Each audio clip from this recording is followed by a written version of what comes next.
Hello and welcome back to your own channel Tastemade. आप सबों का अपने चैनल में टेस्टमेड में फिर से स्वागत है।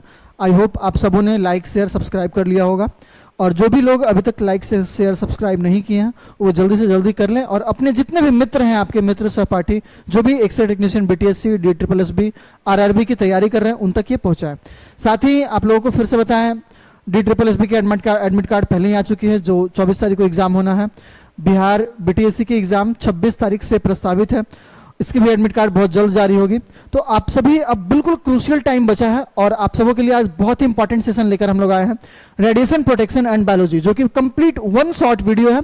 आप सबों से ये मेरा कहना है, पूरा वीडियो एक बार जरूर देखिएगा, पूरा वीडियो कंप्लीट वीडियो देखिए, बीच में बिल्कुल स्किप ना करें, क्योंकि हर एक पार्ट में आपको इंपॉर्टेंट सेक्शन मिलेंगे, और each section is carrying important in itself. हर एक सेक्शन उतना ही इंपॉर्टेंट है। चलिए, तो आज के लिए हम लोग शुरुआत करते हैं। टेस्टमेड चैनल में एक बार फिर से आप लोगों का स्वागत है।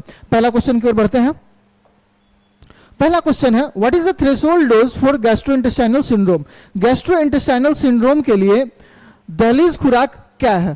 तो देखिए, बेसिकली जब हम लोग सिंड्रोम की बात करते हैं तो 3 सिंड्रोम आती है। सबसे पहला आपका आता है, जो 3 सिंड्रोम आती है, इसमें आपके पहला सिंड्रोम आएगा हेमाटोपोएटिक सिंड्रोम, हेमाटोपोएटिक सिंड्रोम। दूसरा आपका आता है गैस्ट्रोइंटेस्टाइनल सिंड्रोम, जिसे हम लोग क्या बोलते हैं, GI सिंड्रोम। तीसरा आपका आएगा सेरेब्रोवैस्कुलर सिंड्रोम, है ना। अब इसकी हम डोज की बात कर लें तो हेमाटोपोएटिक सिंड्रोम की जो डोज होती है कितनी होती है, 2.5 to 5 ग्रे, 2.5 से 5 ग्रे तक जब डोज पड़ता है तो इससे आपका क्या होगा, हेमाटोपोएटिक सिंड्रोम। गैस्ट्रोइंटेस्टाइनल सिंड्रोम की जो रेंज होती है वो होती है 5 से 12 ग्रे तक, और अगर 24 से 48 घंटे में इन 24 to 48 आवर्स 100 ग्रे से ज्यादा रेडिएशन एक्सपोजर पड़ता है तो पेशेंट की डेथ हो सकती है, जिसे हम लोग क्या बोलते हैं, सेरेब्रोवैस्कुलर सिंड्रोम। आइए इसके अकॉर्डिंग हम ऑप्शन देखते हैं। तो पहला ही ऑप्शन हमारा मिल रहा है 6 से 10 ग्रे, 1 से 5 0.9, 0.5 to 0.9, ये हमारा बिल्कुल नहीं है। पहला ऑप्शन हमारा हो जाएगा 6 से 10 ग्रे। अगले सवाल की ओर बढ़ते हैं। The biggest contributor of terrestrial radiation, स्थलीय विकिरण का सबसे बड़ा योगदानकर्ता कौन है।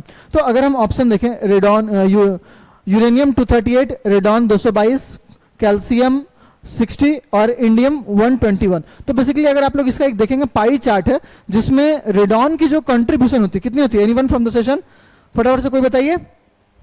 रेडॉन की कंट्रीब्यूशन जो होती है वो टोटल 55% होती है। रेडॉन 55% टेरेस्ट्रियल रेडिएशन ये देता है ना, टेरेस्ट्रियल रेडिएशन। तो हमारा उत्तर कौन सा हो जाएगा इसमें, रेडॉन 222। अगले सवाल के बढ़ते हैं। Linear no threshold phenomena is seen in, 2 चीजें होती है, एक होता है आपका लीनियर नो थ्रेशोल्ड, और दूसरा होता है आपका सिग्मोइड और नॉन लीनियर, सिग्मोइड और नॉन लीनियर, सॉरी, हाँ ठीक है।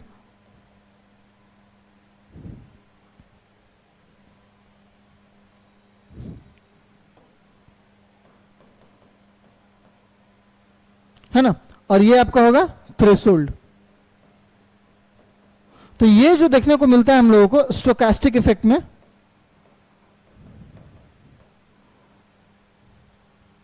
ये मिलेगा आपको देखने को डिटरमिनिस्टिक इफेक्ट में।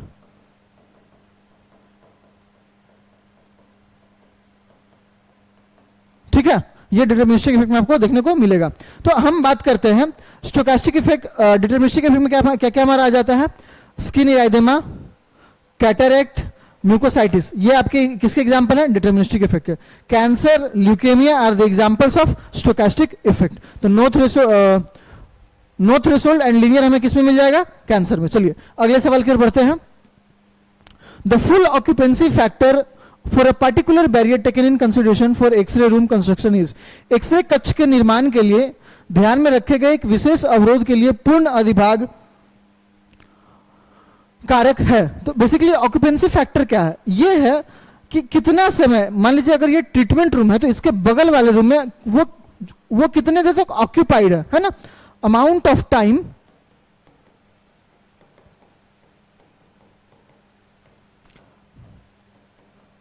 एडजेसेंट रूम इज ऑक्यूपाइड, इसके बगल के रूम कितने देर तक ऑक्यूपाइड है उसे हम लोग क्या बोलते हैं, ऑक्यूपेंसी फैक्टर। इसे हम लोग मेजर करते हैं क्या, इसकी यूनिट टी में हम इसे मेजर करते हैं, है ना। इसे टी के रूप में हम दर्शाते हैं, किस में दर्शाते हैं, टी। तो जो ऑक्यूपेंसी फैक्टर है वो नियर बाई रूम जो है, जो एडजेसेंट रूम होंगे उसकी कितनी हो जाएगी, 1। इससे ये दर्शाता है कि वो लगातार वहां पे ऑक्यूपाइड है, लगातार वहां पे लोग बैठे हैं। अच्छा, ये अलग अलग फैक्टर के लिए अलग होता है। कॉरिडोर के लिए 1/4 होता है। बाथरूम और टॉयलेट इसके लिए 1/16 होता है, 1/16 होता है ये, ठीक है। चलिए आगे बढ़ते हैं अगले सवाल की ओर। The radiation effect produced in exposed individual during their life time, अपने जीवन काल के दौरान उजागर व्यक्तियों में उत्पन्न विकिरण प्रभाव को क्या कहा जाता है। तो बेसिकली ये अगर आप देखेंगे सवाल को उत्तर के साथ हम देखें ऑप्शन बेसिस पे, तो फिटल रिस्क ये किस में होगा, फिटस में होगा ये। दूसरा है डिटरमिनिस्टिक, अभी आप लोगों को हम बताएं है ना कि ये कैसा किस तरह का ये होता है, नॉन लीनियर होता है ना, सिग्मोइड होता है इसका कर्व और थ्रेशोल्ड होता है। चलिए जेनेटिक इफेक्ट ये किससे आएगा, ये अक्वायर्ड नहीं होता है ये, तो अक्वायर्ड में हमारा कौन सा आ जाएगा, सोमैटिक इफेक्ट, है ना। कौन सा आ जाएगा इसमें, सोमैटिक इफेक्ट। और ये कैसा होता है, डोज डिपेंडेंट होता है, डोज डिपेंडेंट, मतलब कि जैसे जैसे डोज बढ़ेगा वैसे वैसे इसकी सिवियरिटी बढ़ती जाएगी। आगे बढ़ते हैं अगले सवाल की ओर। Which radiation protection measure involves reducing amount of time spent near radiation source. तो बेसिकली रेडिएशन प्रोटेक्शन के लिए हमारे पास 3 चीजें होती है। Cardinal principle of radiation protection जिसे हम कहते हैं, टाइम, डिस्टेंस, शील्डिंग, है ना। तो ये पूछ रहा है कि कैसे रेडिएशन को कम किया जा सकता है। तो जो मुख्यतः हम लोग देखते हैं वो क्या होगा, टाइम। जितने कम हम रेडिएशन सोर्स के करीब रहेंगे उतना कम हमें रेडिएशन लगेगा, है ना। तो ये हमारा उत्तर क्या आ जाएगा, टाइम। अगले सवाल की ओर बढ़ते हैं। Which type of radiation is list penetration but most damaging if ingested और इनहेल्ड। बहुत अच्छा सवाल है, इस पर आप लोग ध्यान दीजिएगा। ये सवाल अक्सर पूछा जाता है और बहुत कंफ्यूजिंग होता है। अल्फा, बीटा, गामा, ये 3 रेडिएशन के सवाल अक्सर पूछे जाते हैं, घुमा घुमा के सवाल इसे पूछे जाते हैं और लोग इसमें अक्सर कंफ्यूज। चलिए एनीवन फ्रॉम द सेशन बताएंगे क्या होगा इसका सवाल, जवाब क्या होगा।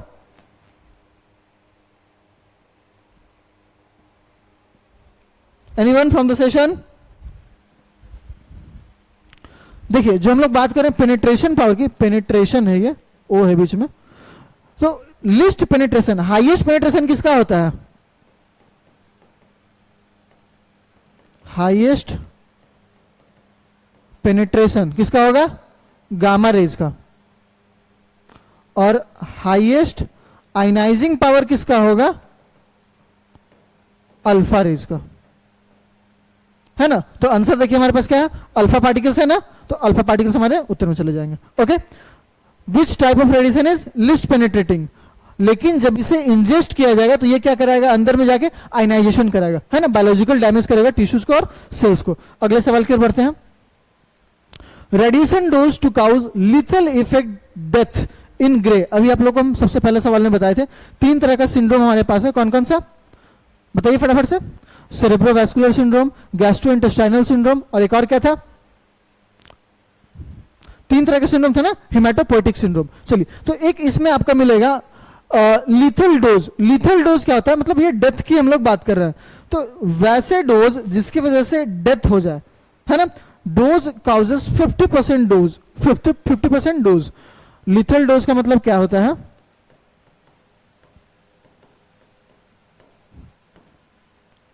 Dose causes 50% death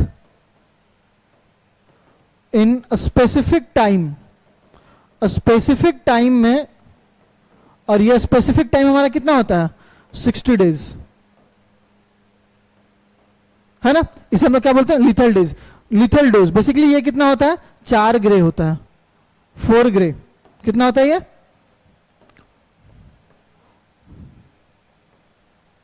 4 grey. आइए ऑप्शंस देखते हैं, 550, 500, 5000। तो उत्तर हमारा कौन सा हो जाएगा? 5, है ना। 5 ग्रे के आसपास जब होगा हमारा तो उससे लिथल इफेक्ट और डेथ हो सकती है। ओके, अगले सवाल की ओर बढ़ते हैं। Which source is the source of maximum natural radiation? याद कीजिए, आप लोग को हम बताए थे। चलिए इसके पाई चार्ट आप लोग को हम बना के दिखाई देते हैं, है ना। तो इस पाई चार्ट में अगर देखेंगे तो रेडॉन का होता है 55%। ये एक हम पाई चार्ट बना रहे हैं।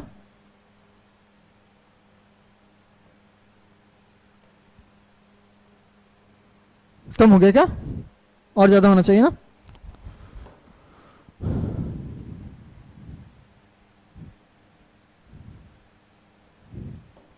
देखिए रेडॉन जो है आपका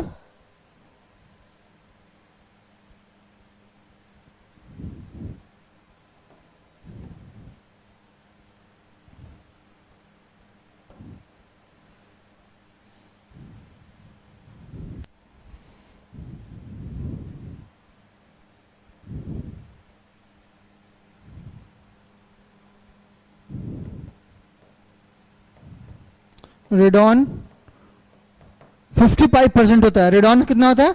55%। मैनमेड जो रेडिएशन होता है कितना होता है? 18%।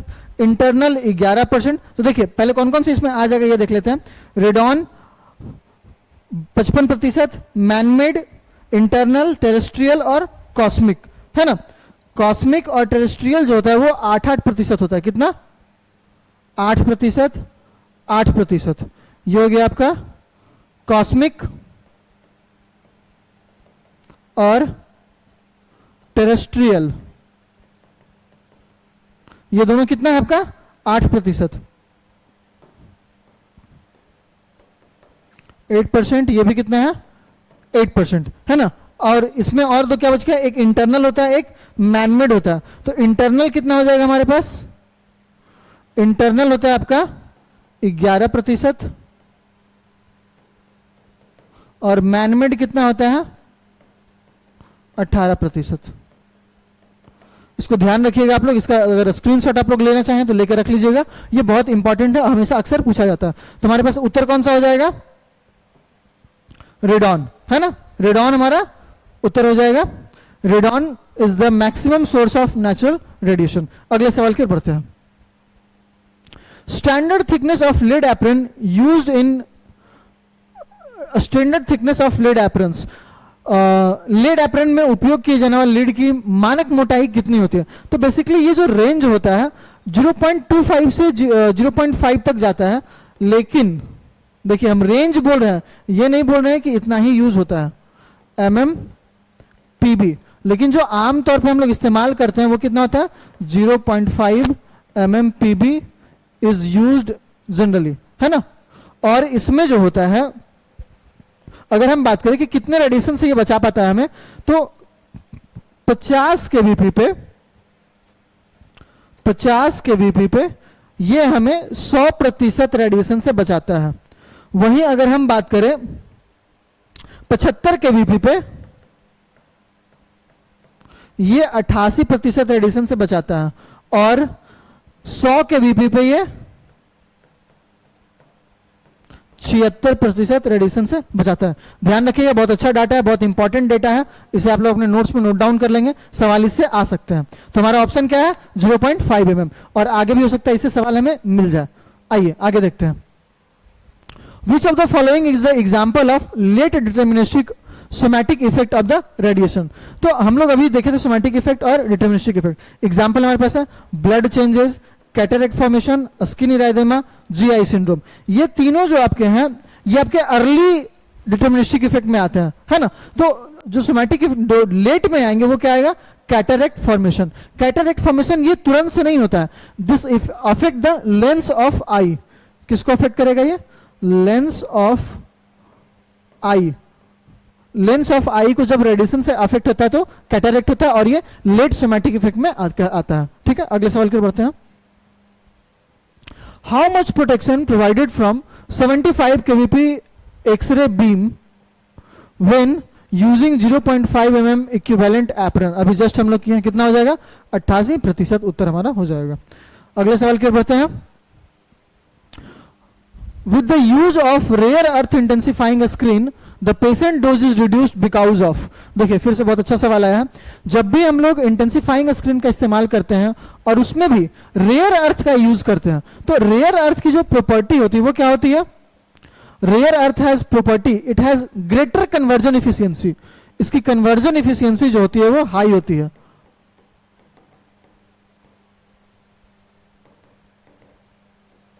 कितना होता है? 20 से 25%, है ना। तो ये क्या करेगा? ऑप्शन हम देखते हैं। Use of lower MS, use of higher MS, use of lower KVP, no shield required. इससे हमें कोई मतलब नहीं है ना। तो जब भी फास्ट स्क्रीन है तो इसमें हमें क्या लगेगा?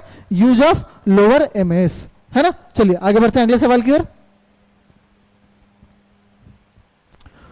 The 10 days rule is applicable. बहुत अच्छा सवाल है, ये अक्सर पूछा जाता है रेडिएशन बायोलॉजी में। 10 days रूल इन फीमेल्स। तो ये 10 days रूल जो भी होता है ये होता है फर्टाइल विमेन में और विमेन्स ऑफ रिप्रोडक्टिव एज।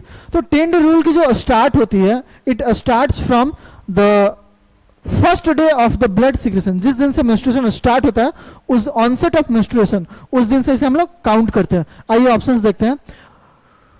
10 दिन के नियम लागू हैं। मासिक धर्म की समाप्ति के बाद पहले 10 दिन से, मासिक धर्म की शुरुआत के बाद पहले 10 दिन से, मासिक धर्म की शुरुआत से पहले 10 दिन, मासिक धर्म के लगभग 14 दिन पहले। तो ये तो बिल्कुल नहीं होना। The first 10 day following the caseation of menstruation, ये भी आपका नहीं होगा। आप लोगों को हम क्या बताया? जैसे ही शुरू होगा तो 10 days following the onset of menstruation. अगले सवाल की ओर बढ़ते हैं। निम्नलिखित में से किसे सबसे अधिक रेडियो सेंसिटिव माना गया है? अब आप बताइए इनमें से सबसे ज्यादा रेडियो सेंसिटिव कौन है और क्यों है? एनीवन फ्रॉम द सेशन, बताइए फटाफट से। किसे कहेंगे और क्यों कहेंगे? देखिए बेसिकली हमारा जो इसमें ऑप्शंस है, अगर हम ऑप्शंस के अकॉर्डिंग देखें तो जो लिम्फोसाइट होता है, लिम्फोसाइट क्या है? Lymphocyte is a type of WBC, type of WBC and it is most radio sensitive. ये सबसे ज्यादा रेडियो सेंसिटिव होता है। क्यों होता है? दिस इज बिकॉज इसमें रैपिड रेप्लिकेशन होता है और इसमें क्या होता है? रैपिड रेप्लिकेशन, बहुत ही तेजी से इसमें रेप्लिकेशन होता है ना। तो रेडिएशन इसे अफेक्ट करता है ना। चलिए अगले सवाल की ओर बढ़ते हैं। अलारा, अलारा का मतलब क्या होता है? अलारा का फुल फॉर्म क्या है? अलारा का फुल फॉर्म होता है as low as reasonably achievable. क्या होता है? As low as reasonably achievable. देखिए यहां क्या लिखा है? As low as radiation achievable, बिल्कुल नहीं। As low as reasonably achievable, lower radiation area, बिल्कुल नहीं। नन ऑफ द एबव हमारा क्या हो जाएगा? As low as reasonably achievable. ये प्रिंसिपल है हमारा। बेसिकली अगर हमारे पास पेशेंट है तो कितने कम से कम डोज देके हम बेस्ट ऑप्टिमल इमेज ले सकते हैं, ये हमें कौन बताता है? अलारा बताता है। अगले सवाल की ओर बढ़ते हैं। How much percentage of exposure arises from technological enhancement and artificial source. तकनीकी वृद्धि और कृत्रिम विकिरण सोर्स से जोखिम का कितना प्रतिशत उत्पन्न होता है? अभी आप लोगों को हम बताए हैं ये सवाल, जस्ट अभी परसेंटेज के साथ आप लोगों को हम बताएं। तो मैनमेड रेडिएशन जिसे हम लोग बोल रहे हैं, पाई चार्ट में आप लोगों को हम बताएं कितना होता है? 18%। कितना होता है ये? 18%। ये है आपका मैनमेड रेडिएशन, है ना। ओके चलिए अगले तरफ हम बढ़ते हैं, अगले सवाल की ओर बढ़ते हैं। एलईटी, एलईटी का फुल फॉर्म क्या होगा? Linear energy transfer. मतलब कि जब रेडिएशन विकिरण जब भी किसी सरफेस बॉडी पे पड़ती है तो वो हर सेंटीमीटर पे हर यूनिट लेंथ पे कितनी एनर्जी ट्रांसफर कर रही है उसे हम लोग क्या बोलते हैं? Linear energy transfer. तो हमारा आंसर क्या हो जाएगा? लीनियर एनर्जी ट्रांसफर, है ना। क्या हो जाएगा? Linear energy transfer. ये बेसिकली क्या है? Amount of radiation that passes per unit length. Per unit length पे हमारा रेडिएशन कितना पास करता है उसे क्या बोलते हैं? एलईटी। आइए अगले सवाल बढ़ते हैं। देखिए अभी आप लोगों को हम बताएं ये क्या होता है? रेडिएशन पासिंग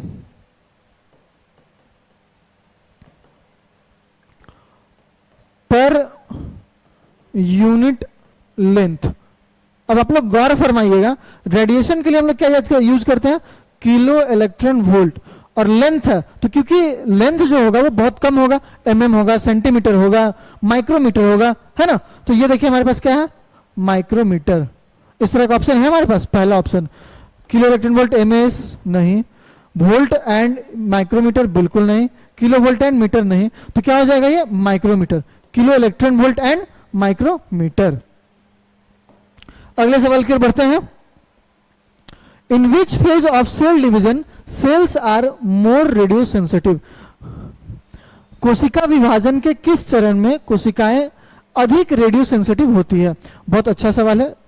ये रेडिएशन बायोलॉजी का बिल्कुल आप कह सकते हैं बेस है। अगर हम लोगों को ये पता नहीं होगा कि किस समय हम रेडिएशन एक्सपोजर देंगे तो ज्यादा हार्मफुल होगा, ज्यादा हार्म होगा पेशेंट को, तो ये अच्छी बात नहीं है। सब लोगों को पता होनी चाहिए, है ना। तो बेसिकली इसमें आपका आंसर क्या आता है, एनीवन फ्रॉम द सेशन बताइए क्या हो जाएगा इसका उत्तर। देखिए इसका उत्तर हमारा कौन सा हो जाएगा, माइटोसिस। कौन सा होगा, माइटोसिस के दरमियान हमारा सेल्स मोस्ट रेडियो सेंसिटिव होता है। क्यों, बिकॉज ऑफ इसमें डीएनए रेप्लिकेशन एंड क्रोमोसोम का सेग्रीगेशन होता है। ये दोनों चीजें इसमें होती है, क्रोमोसोम सेग्रीगेशन, ये दोनों चीजें माइटोसिस के दरमियान होती है, इसीलिए ये सबसे ज्यादा रेडियो सेंसिटिव कहलाता है। अगले सवाल की ओर बढ़ते हैं। चलिए, the function of lead apron is to protect from, अभी हम लोग देखे थे थिकनेस उसकी कितनी थी 0.5 mm, है ना। तो ये इसका मेन फंक्शन क्या है, मुख्यतः ये कैसे किस रेडिएशन से प्रोटेक्ट करता है। आइए ऑप्शन देखते हैं। नेचुरल रेडिएशन, इससे हमें कोई नहीं बचा सकता है। रेमिनेंट रेडिएशन, अवशेष विकिरण, बिल्कुल नहीं। प्राइमरी रेडिएशन नहीं, हमें ये किससे बचाता है, स्कैटर्ड रेडिएशन। किससे बचाता है, लेड एप्रन हम लोगों को स्कैटर्ड रेडिएशन से बचाता है, बिखरे हुए विकिरण से हमें ये सुरक्षा प्रदान करता है। चलिए अगले सवाल की ओर बढ़ते हैं। Which of the following factor contribute to radiation damage to biological tissue.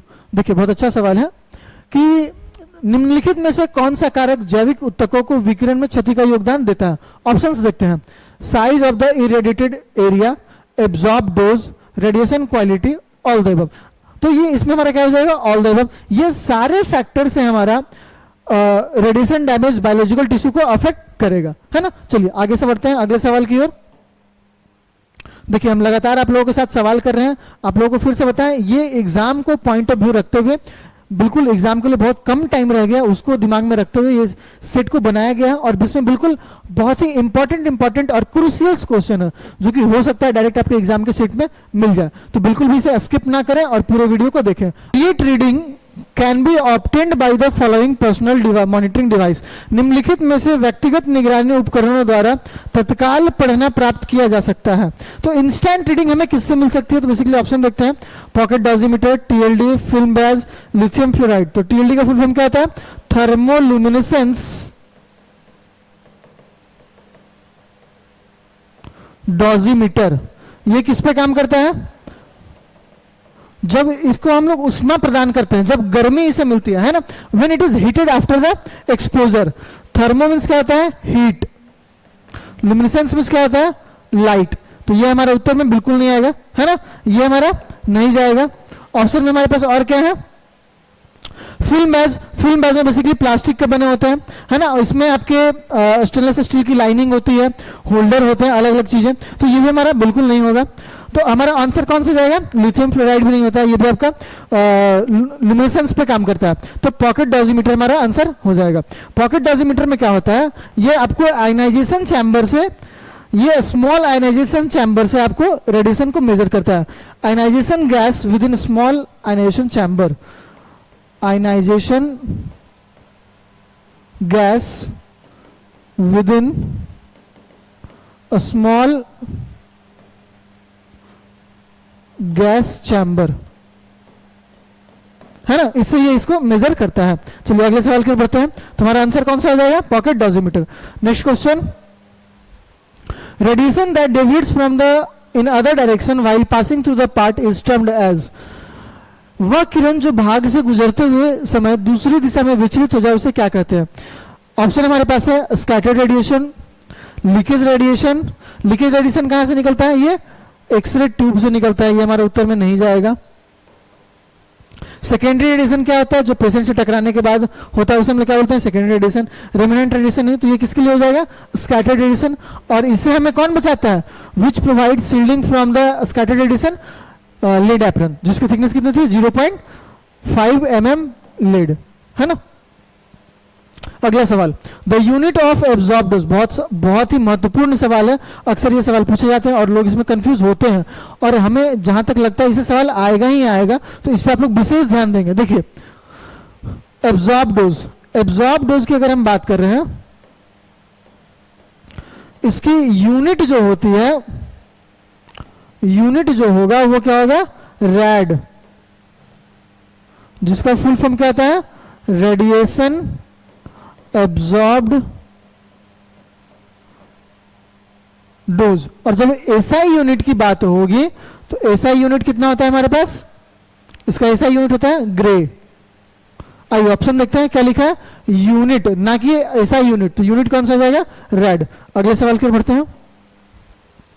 The relation between rad and gray, एक ग्रे हमारा बड़ा यूनिट होता है, तो gray equal to 1 gray is equal to कितना होता है? 100 रेड। आइए देखते हैं इस तरह के ऑप्शन।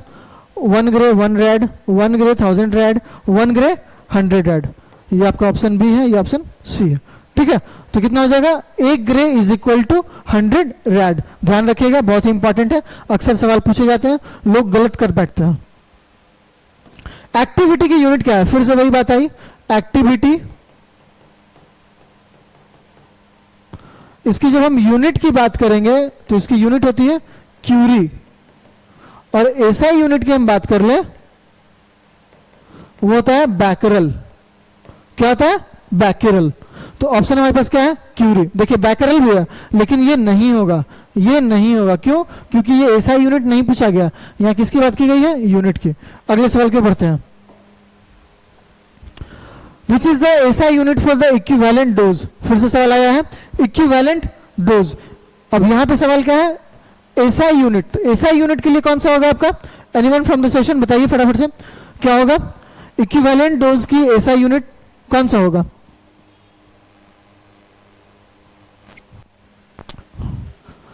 इक्विवेलेंट डोज, इसकी यूनिट होगी आपकी, यूनिट इसकी होती है रेम,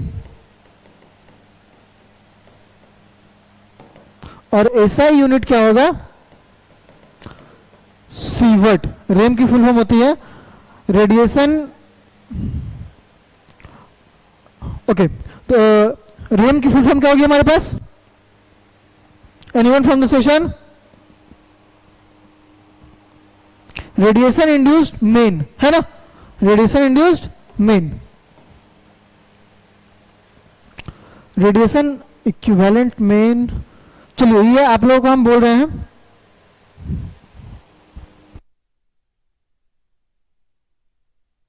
ओके, तो यूनिट हमारे पास दो यूनिट है, इक्विवेलेंट डोज और इक्विवेलेंट डोज, एक यूनिट आएगी, एक एसआई यूनिट। तो एसआई यूनिट हमारे पास क्या हो जाएगा? सीवर्ट। अगले सवाल की ओर बढ़ते हैं। उसकी चौड़ाई, उसकी मोटाई कितनी होनी चाहिए, ये सवाल पूछा गया। देखिए ये सबके लिए अलग अलग होता है, जिसपे प्राइमरी बीम पड़ेगा उसकी मोटाई, उसकी थिकनेस, जिसपे आपका सीलिंग की अलग थिकनेस आएगी, और जहां स्कैटर्ड बीम पड़ेगा उसका अलग थिकनेस आएगा, है ना, सबके लिए अलग अलग ये थिकनेस लेके आएगा। तो देखिए जिसपे प्राइमरी बीम फॉल करता है उसकी thickness, primary beam falling wall, ये कितना होना चाहिए? 14 इंच या 35 सेंटीमीटर। ठीक है, वही हम बात कर लें स्कैटर्ड बीम के लिए, स्कैटर्ड बीम फॉलिंग वॉल, इसके लिए कितना होना चाहिए? इसके लिए आपका जाता है 9 इंच लगभग 23 सेंटीमीटर, 9 इंच और 23 सेंटीमीटर। वहीं हम बात कर ले सीलिंग की थिकनेस कितनी होनी चाहिए, तो ये आपका हो जाएगा 6 इंच, है ना, कितना हो जाएगा? 6 इंच। ठीक है, चलिए आगे बढ़ते हैं अगले सवाल की ओर। ये ध्यान रखिएगा, तो हमारा आंसर क्या हो जाएगा? 14 इंच, 20 इंच और 24 इंच नहीं होना है। अगले सवाल की ओर बढ़े। विच ऑफ द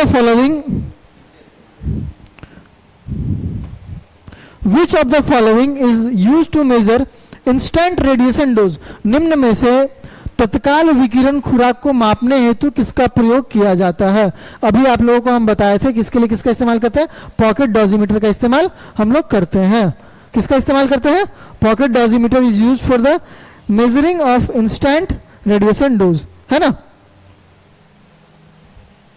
चलिए अगले सवाल की ओर बढ़ते हैं फिर से। द नेक्स्ट क्वेश्चन,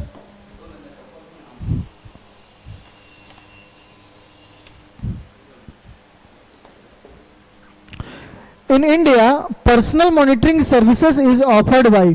भारत में क्रमिकों की निगरानी सेवाएं किसके द्वारा प्रदान की जाती है? अलग अलग आपके हैं, एनसीआरपी, एईआरबी, बीएआरसी, है ना। ये और ये दोनों में आपको कंफ्यूजन होता है, लेकिन ध्यान रखिएगा इंडिया में हमेशा रेगुलेटरी बोर्ड कौन सी है? AERB, atomic energy regulatory board,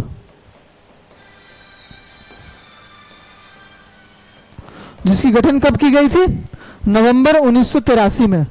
ध्यान रखिएगा ये सब सवाल पूछा जाता है।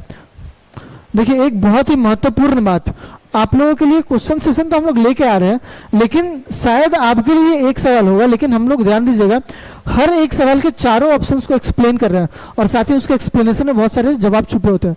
तो हमेशा से इन सारे क्वेश्चंस को अपने कॉपी में नोट डाउन कीजिए और इसका एक्सप्लेनेशन भी नोट डाउन कीजिए, क्योंकि एक क्वेश्चन से आपके 4-5 क्वेश्चन बनने हैं। ध्यान रखिएगा इन बातों को।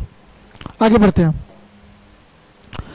ए फिल्म बैज कंसिस्ट ऑफ, याद कीजिए हम पहले भी चर्चा किए थे, फिल्म बैज में क्या होता है आपका? Luminescence powder, photographic film, ionization chamber. ये क्या होता है इसमें? फोटोग्राफिक फिल्म से ये फोटोग्राफिक फिल्म को कंटेन करता है। और ये किसमें होते हैं? प्लास्टिक के होल्डर्स होते हैं। आइए देखते हैं। Film badge holder is made up of plastic. किसके बने होते हैं ये? प्लास्टिक के बने होते हैं। वन और मोर प्लास्टिक होल्डर।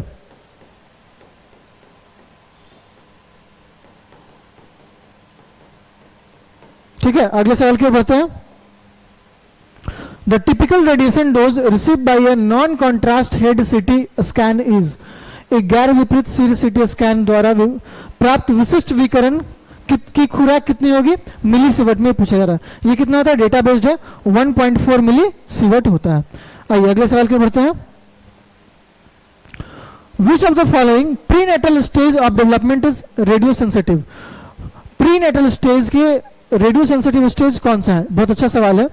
जब भी फिटस, जब भ्रूण का गर्भ में विकास होता रहता है, उस दरमियान में सबसे महत्वपूर्ण, सबसे रेडियो सेंसिटिव स्टेज कौन सा होता है? तो अलग अलग स्टेजेस होते हैं, first trimester, second trimester, third trimester.